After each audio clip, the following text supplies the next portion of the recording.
Саламатсыздарма оқушылар? Бүгінгі біздің пәніміз қазақ тілі сыныбымыз 2-ші Б сыныбы. Сабағымызды бастамас бұрын алдымен балалар психологиялық ахуал тудырып алайық. Ол үшін біз қорапшаны бас эмоцияны көрсет әдісі арқылы жүзеге асатын болады.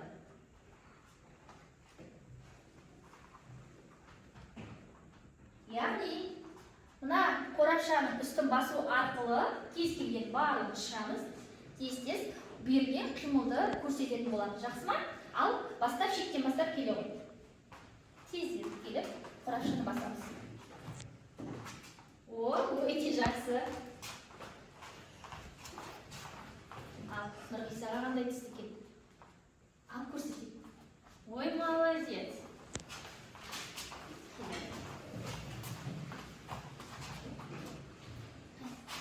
Өте жақсы.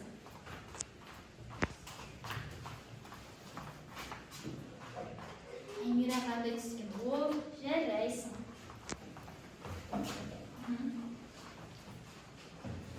Ал Дәулетке қай түсті екен? Өте жақсы.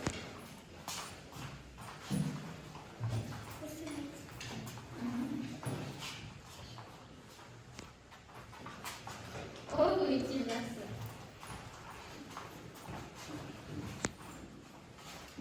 Жарайсың.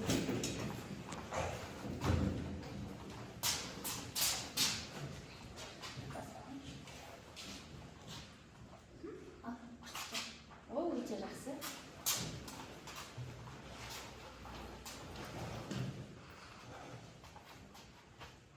Өте жақсы.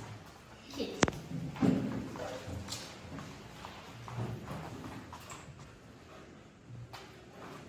Жарайсың.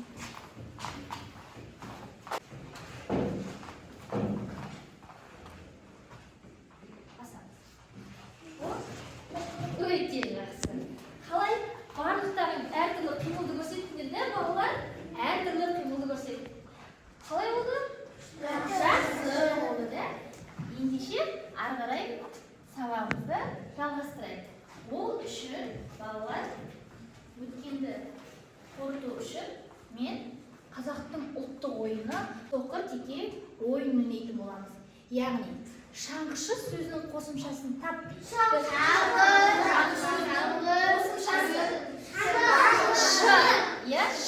Өте жақсы. Ш. Келесі.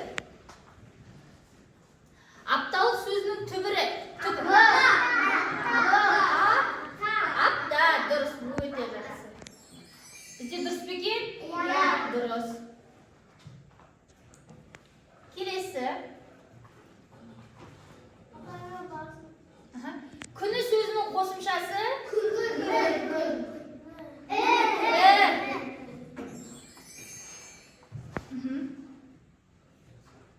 Келесі. Көрейік. Маңдайдан сөзінің қосымшасы? Көрейік. Дұрыс па екен? Өте жақсы. Ендеше балалар, осы біз түбір мен қосымша туралы манадан сөздердің түбірі мен қосымшасын ажыраттық, я? Яғни түбір дегеніміз сонда не? Кім айтады? Ал айта ғой. Айта ғой. Сөздің одан әрі бөлінетін мағыналар бөлімін түбір немесе түбір сөз дейді. Ал қосымша? Түбірге салған бөлігі қосымша деп атайды. Жарайсың. Енді сол түбірге байланысты бізге бір мысал келтірейікші. Ал. Дәптер. Түбірі? Түбірі дәптер. Қосымшасы Тағы біреу. Дәулет. Оқу түбір.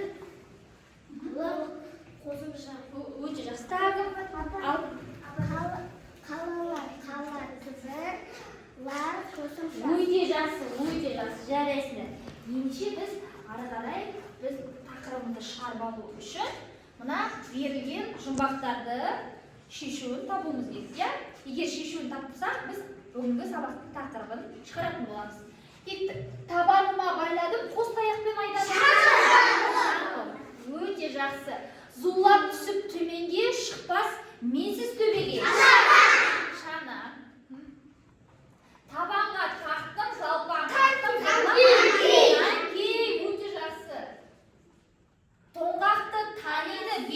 қолым қайын. Бүгінгі тақырып түбір мен қосымша бөлім. Дені саудың жаны сау оқу бағдарламасына сәйкес оқыту мақсаты 2-1-4-1 тірек сөздерді қатыстыра отырып берілген тақырып бойынша әңгіме құрау. Келесі 2-4-2-1 мұғалімнің көмегімен түбір мен қосымшаны ажырату. Содан шыққан біздің мақсатымыз тірек сөздерді пайдаланып әңгіме құрастырады, түбір мен қосымшаны ажыратады. Енді балалар, біз сабағымызды бастамас бұрын сабақ барысында сіздерді бағалайтын боламыз. Ол біз қар әдісі арқылы. Неге? Себебі біздің бүгінгі тақырыбымыз қысқа байланысты. Сол үшін сіздердің жас ерекшеліктеріңізге сай қар әдісі қылып алдым бағалауды. Егер сұрақтарға жауап беретін болсаңыздар, осы қарды сіздерге беретін боламын. Жарай ма балалар? Ендеше бүгінгі тақырыпты күннің жарқын жазамыз. 5-ші наурыз. 5-ші наурыз.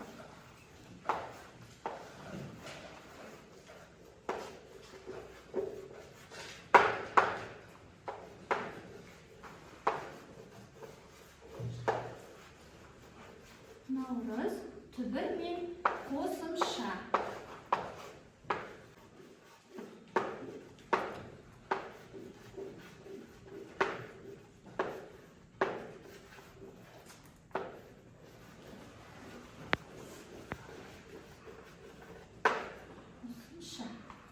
Ал әдемі, көркем түрде жазатын боламыз балалар.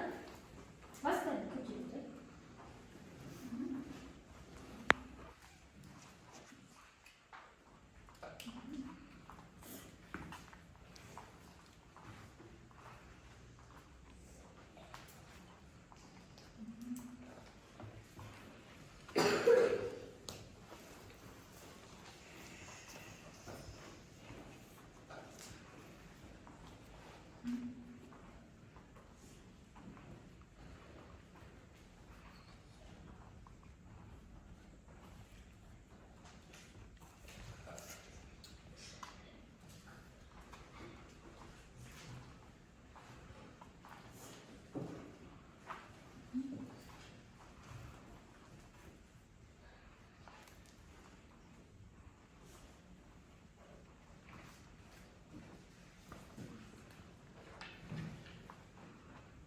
Болдық па балалар? Ендеше балалар, бүгінгі көркем жазуға аптамыздың дәйек сөзін алайықшы. Бүгінгі осы аптаның дәйек сөзі қалай балалар? Жаңашылдық, заман талабы.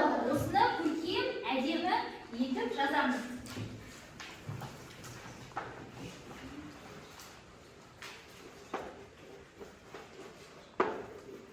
Жаңашылдық,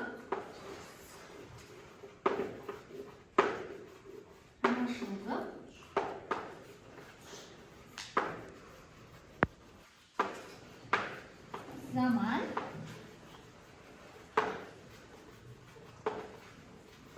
talabı. Әдемі көркем жазамыз.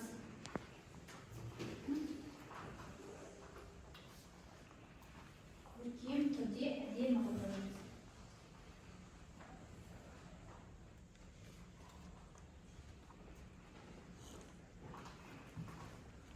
Жазуларымды қараймыз балалар. Жазу барысында, қазір тапсырма орындау барысында көркем жазғандарымыз үшін де бағаланатын болады. Сондықтан әдемі, көркем түрде жазамыз балалар.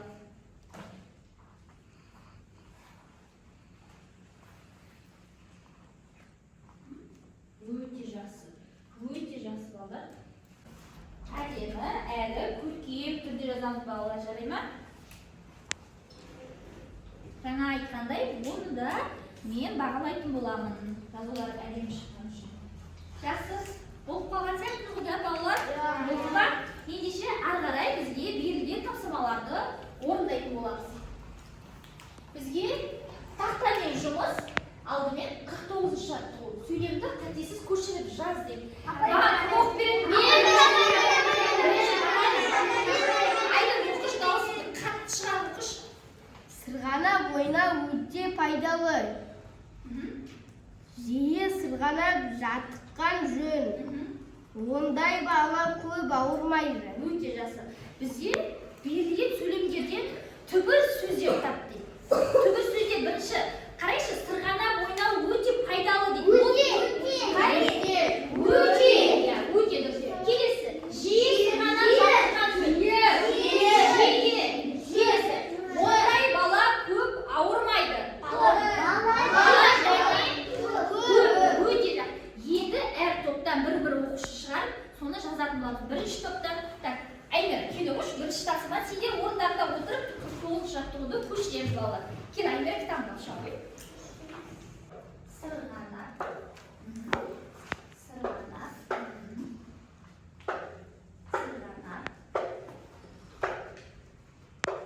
Ойнау.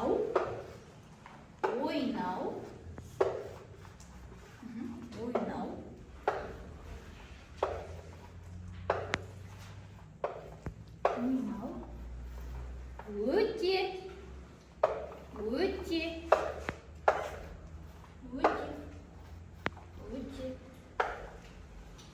пайдалы.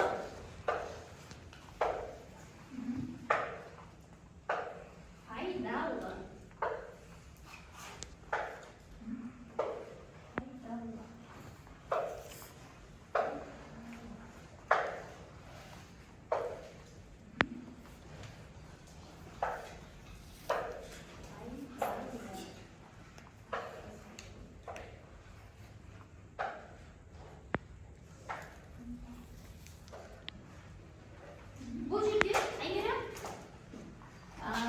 түбір сөз қайсы? Сырғанақ ойнау өте пайдалы дегенде. Түбір сөз қайсы? Қайсы? Өте, астын сал. Астын сал. Өте жақсы. Жарайсың. Келесі, екінші қатардан. Райынан шығып.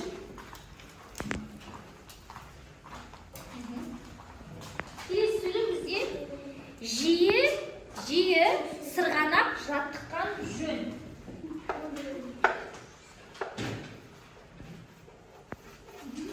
Жиі сырғанақ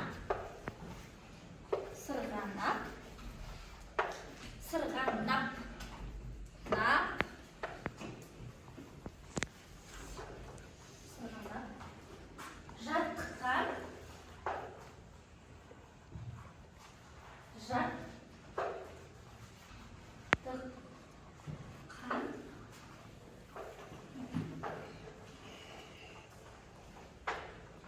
жөн. Жақсы. Енді осы жерде маған түбір сөз қайсы? Жиі жөн. Өте жақсы. Жарайсың. Асыса ғой. Жарайсың. Жақсы. Әсия, келе ғой. Үшінші сөзге. Тез етеміз. Кітап жасап өте ғой. Бозбайды. Келесі сөз бізде ондай бала көп ауырмайды деген сөз жазамыз. Ондай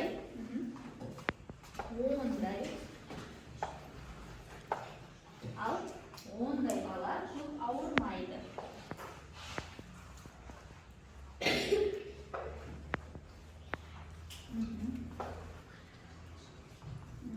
Ондай бала көп ауырмайды. Тез жаза. Ауырмайды.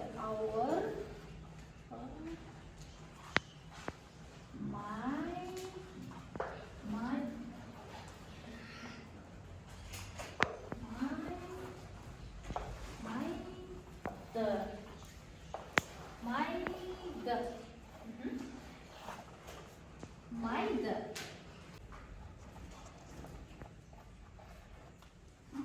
Жақсы. Кел, Ася. Ондай бала көп ауырмайды. Бұл жерде түбір сөз қай сөз? Бала көп. Өте жақсы, жарайсың. Ярайсыңдар бала, сіз ағасың. Ko'p, o'ta yaxshi o'tiradi. Ендеше балалар, biz 44-ші жаттығуда балалар сөйлемдерді қатесіз жазып шықтыңдар. Мана тексеріп шықтым үстелінен. Сол үшін 1 балл. Түбір сөзді таптық па біз? Таптық, иә, себебі астын сызып шықтық. Өте жиі бала көп деп. Сол үшін 1 балл. Сөйлемді көркем жазарында, ол үшін де 1 балл. Сондықтан мен қара әдісі арқылы бағалаймын. Жаңа бізге тақтаға шыққан Аймира 1 балл. Екінші қатардан Раяна 1 балл. Үшінші қатардан Асияға 1 балл. Енді көркем жазғандары үшін Кәусарға 1 балл, Айдынға 1 балл, Бақытбекке 1 балл, әдемі қылып жазғандары үшін. Раяна саған да тағы 1 балл беремін, себебі әдемі жазып отырсың. Айзере саған да 1 балл, Нұрасыл да 1 балл, көркем жазды. Ақгүл саған да 1 балл, Лаура, Нұрғиса, Дәулет, Гүлбала 1 балдан өздеріңе алып алыңдар. Я? Өте жақсы. Олдық қода барлығымыз балалар ары қарай тапсырмамызды орындаймыз. Енді бізде балалар топтық жұмыс, тірек сөздерді пайдаланып, сырғанақтар тақырыбында мәтін, әңгіме құрастырамыз. Яғни қандай тақырыпта? Сырғанақтар тақырыбында. Яғни бізде қыз, балалар, шана, аяз, шаңғы деген сөздер бар.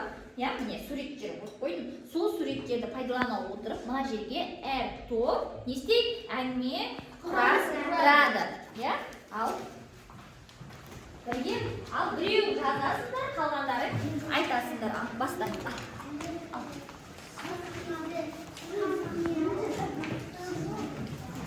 Ал, вот.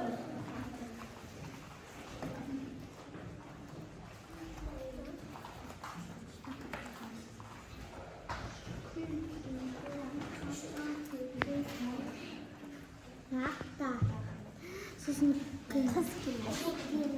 Бірігіп айтып топтық жұмыстар жасаймыз. Келді. Сетейміз Лаура. Лаура, бірінші топ. Топтық ба?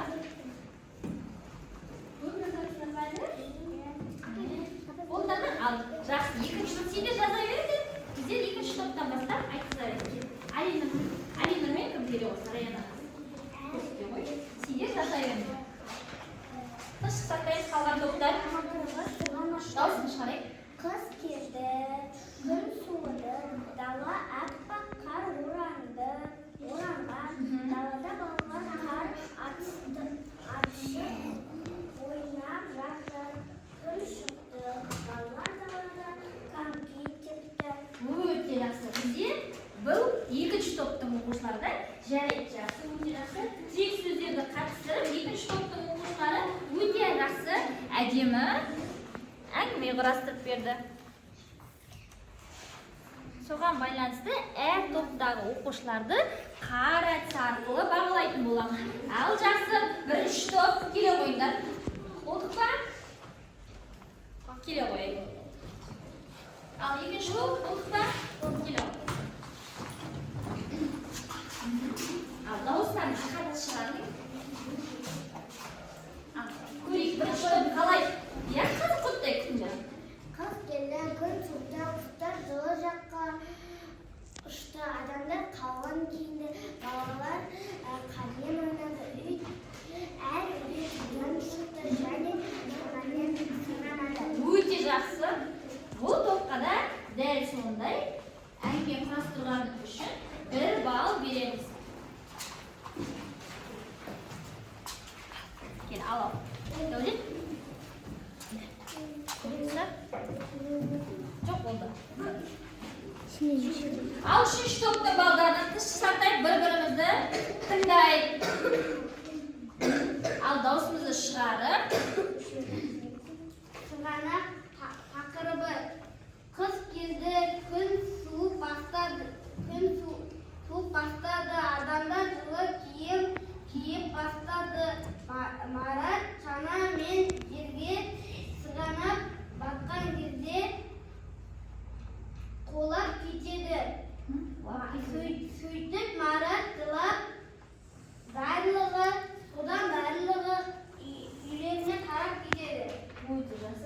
жақсы. Бұл да бізде өзгеше қылып Бақытбек қайтмағай. Бақытбек өзгеше құраннан кейін Бақытбектің тобы бұларға да дәл солай бағалайтын боламын. Қараңыздар бұлар.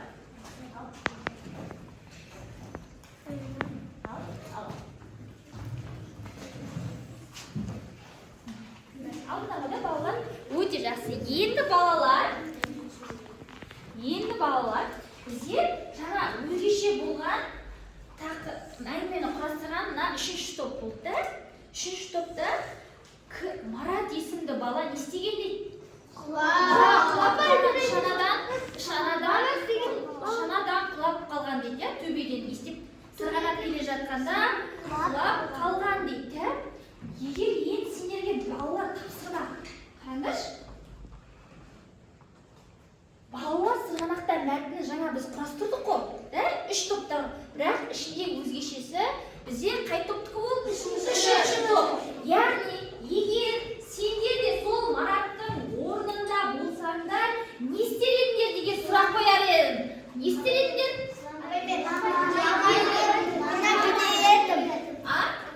Мен Мараттың орнында болсам, жыламай ойнап кете беретін едім. Өте жақсы дұрыс.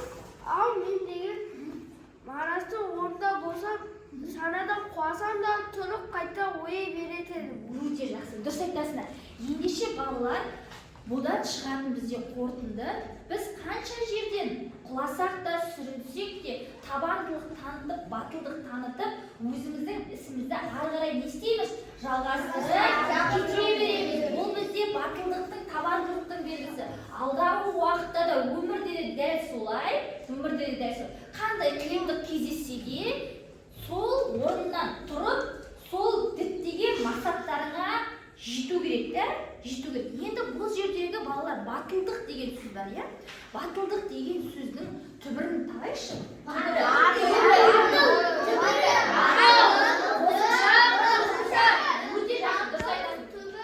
Дұрыс айтасың. Түбірі батыл, қосымшасы өте жақсы. Ендеше балалар, дәл сол тапқан батылдық сөзінің әңгімені біздер не істеді жаңа? Жалғастырдық, және батылдық сөзін не істеді? Түбірін тапты. Сол үшін сіздерге тағы да бір балдар үйрететін боламын. Ал бір-бірлеріне ала ойындар. Ал. Нұрасыл.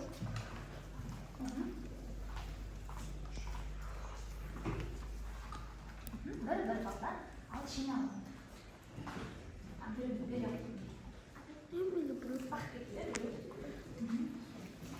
Өте жақсы. Жарайсыңдар балалар. Ары қарай кеттік. Тапсырмамызды жалғастырайық. Не істейміз балалар? Бір сергі баламыз, иә? Кішкене шаршадық манадан да. Енді бәріміз аққала биін билейікші балалар. Орнымыздан бірінші тұрып алайық. Тұрдық па? Көрейік мен қай бала, қай оқушы биші екенін білейін. Ал. Апа, мен әден шықпадым. Ал.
Aqlayşa күшті кеткен, жақсы. Ендеше ары қарай сабағымызды жалғастырайық. Бізде балалар келесі тапсырмамыз 51-ші жаттығу, ол платформасы арқылы жүзеге асатын болады. Яғни, өлеңнің қатесін тауып, көшіріп жазамыз, және қараймен жазылған сөздердің түбір мен қосымшасын ажыратамыз. Яғни, бұл бізде орындарын ауыстырып қойған. Сол үшін біз тапсырманы орындайтын боламыз. Ал кетті. Бізде бірінші бізде жазда, суда жүземіз келді. Келесі. Екінші.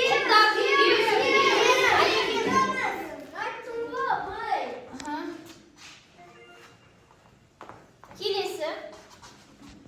Жалаң аяқ.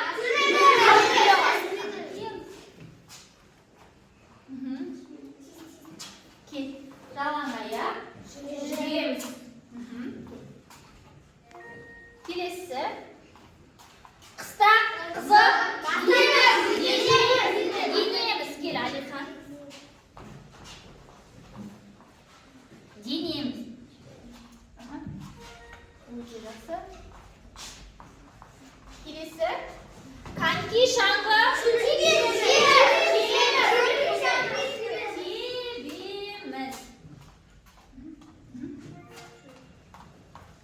Ең соңғысы. Алтыншы. Жалқаулықты. Өте жақсы.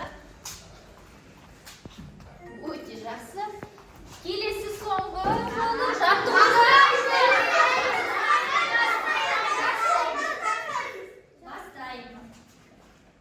Бастаймыз. Өте жақсы. Жарайсыңдар. Біздің тапсырмамыз орындалды. Ендеше осы берілген сөздегі жаңағы түбір сөздерді табамыз. Және жазда, құмда, қыста деген сөздерді бізде қараймен жазылған сөздер не істейміз? Дәптерімізге көшіріп жазамыз. Ал әдемі етіп жазамыз. Және жазғандарды және бақылайтын боламыз. Бір тақтаға кім жазады?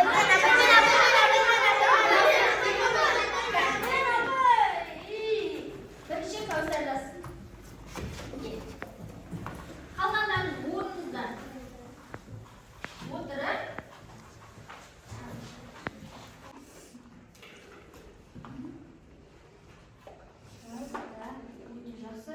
Енді осы сөздің түбірі және қосымшасын табайық. Түбірі. Жаз. Салып. Қосымшасы? Да. Салып. Өтіріңді ғой, көте ғой. Келесі сөз бізде құмда деген сөз. Кел олар. Тездетіп орындарында сіздер жазамыз балар. Құмда.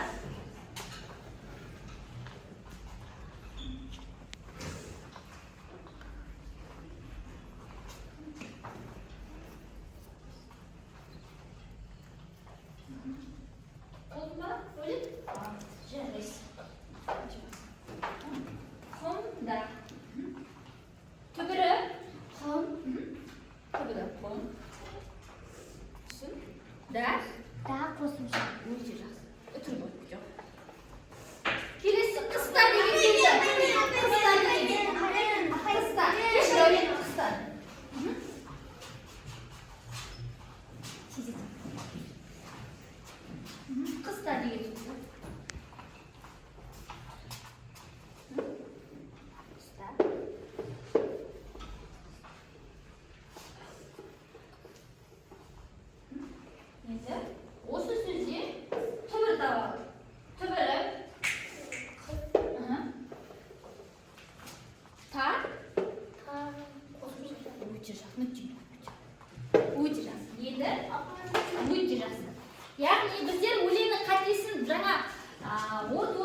жасайтын боламыз.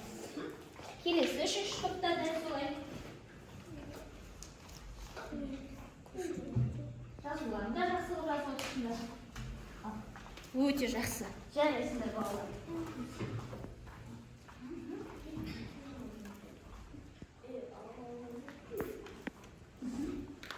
Так, барлығымыз болдық па балалар? Келесі тапсырмаға көшейік. Бізде келесі тапсырма балалар жеке жұмыс. Яғни біз алдыңғы сабақтан бері өтіп жатырмыз ғой, түбір мен қосымшаны. Бұны бізде соңғы сабақ деп айттым, иә? Сондықтан, міне, сөз берілді, сол сөздердің түбірі мен қосымшасын ажыратып, не істейсіңдер? Жазасыңдар, әркім өздері жазып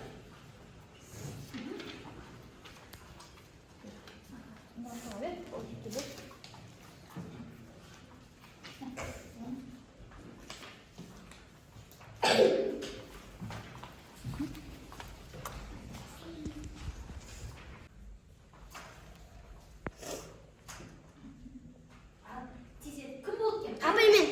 Болды ма? Ал күлегі. Қалғандарын жаза береді, ал бастайды. Татулық, түбірі татулық, қосымша. Өте жақсы. Адал, түбір, қосымша. Мектеп, түбір, қосымша.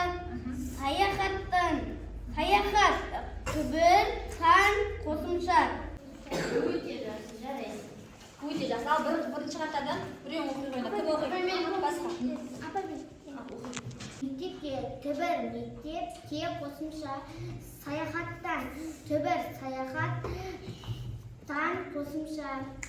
Өте жақсы, жарайсыңдар. Енді мен бәріңді тексеріп шығып, балды. Иә, қазір қара орындарынан шығайын. Тездетеміз. Татулық, адалдық, мектепке саяхат. Өте жақсы. Қайсы береді? Өте жақсы. Қайсы қойды? Татулық, адалдық, мектепке саяхат. Өте жақсы, жарайсың. Жаңа сен оқыдың ғой, да? Жаңа оқыған бізде Расул, Лаура. Қайсыны есерейік? Неге жұмысыңды? Жарайсыңдар балалар. Бізде біз несін ажыраттық балалар сөздердің? Қосымшасын ажыраттық. Өте жақсы. Біз берілген сөздердің түбірі мен қосымшасын ажыраттық. Жарайсыңдар балалар. Ендеше балалар келесі тапсырма бізде асық әдісі, да? Асықтар әдісі арқылы жүзеге асатын болады. Бұл жердегі мына берілген асықтардың үстіндегі сөздердің түбірі мен қосымшасын табатын боламыз, иә? Бірінші бастайық. Татулық сөзінің түбірі. Ұрылық қосымша дұрыс айтады. Мектепке сөзінің түбірі.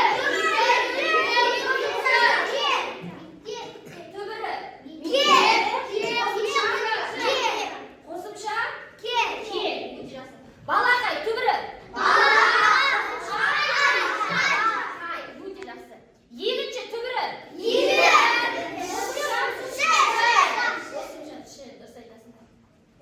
Дәрігер.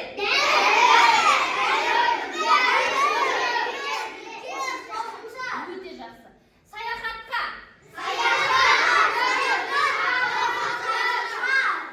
Қосымшасы. Жақсы. Оқулық сөздің түбірі.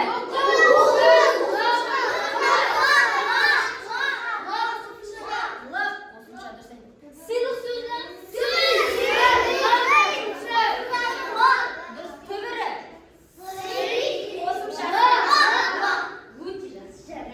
бізде балалар, қараңдаршы, қай мезгілдің суреті шықты? Қыс мезгілі. Енді осы берілген біздің асықтардың артындағы сурет шықты ғой. Енді осы бойынша біз әңгіме құрамыз керек. Осы сурет бойынша әңгіме құрамыз керек, та? Бізде кім өз ойын айтады? Ал Лаура өзінің ойымен әңгіме алысырмаш. Суреттерге қарап отыр. Қандай мезгіл? Бәрі бастап. Қыз келді, күн суытты, адамдар жылы киінеді. Құстар жылы Ya bizde bu qanday sovuq? So'q to'g'ri. Sovuq to'g'ri, yaxshi bu. Qisda nima istaydi? Qisda umr süredi to'g'ri, ya? Yaxshi, kelesi tag'in nima o'tirsiz? Şöyle appak kar. Şöyle sular ko'p qaynaladi. Yaxshi, so'sin. Tag'in nima o'tirsin? Adamlar qisdan o't chaqadi. O't bor? O'tin жағadi, ya? O'tni chaqqandan ne bo'ladi? Murjadan tutib. O'ta yaxshi. Ya'ni bu bizga qanday mezgil bolalar? Qiz bizga qiziqmi? Qiziqdi, nesimi? Sirg'anay. So'sin. Qisda qarni atsam. Yaxshi, tag'in aytaman. Alayka o'tqu. Bir zamonda qar degan bor, bir zamon o'tkazadi. Yopsasa, ona bir kichkina bolalar Bahama basib qo'ysa, birga zarar qiladi. Dұрыс айтасың, Алиндар. Яғни бізде қардың беті не болып тұрады, балалар? Аппақ қарлар жердің асты бізге көрінбейді.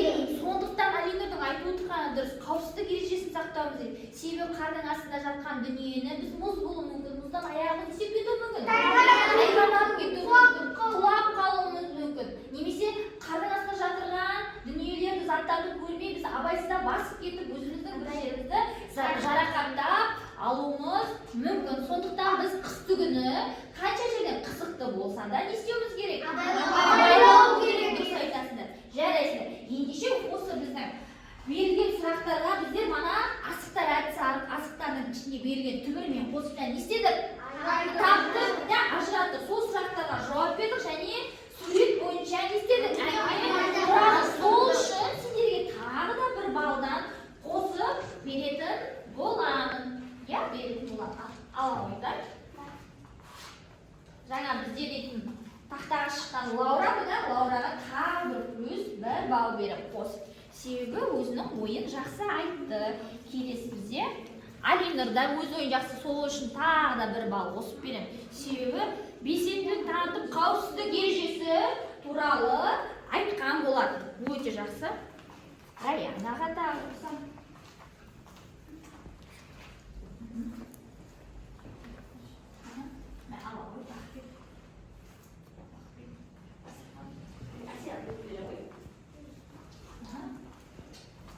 Бәріне жетті ғой да балалар, жақсы оқушылар, ендеше біз кер байланысқа кезек береміз.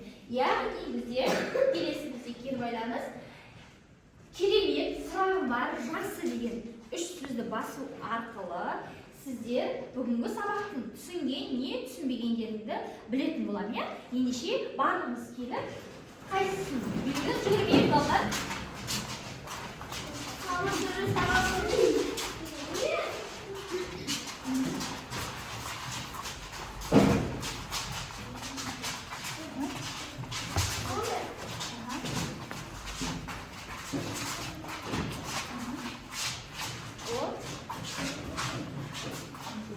Өте жақсы, жарайсыңдар балалар. Орнымызға жайғасайық.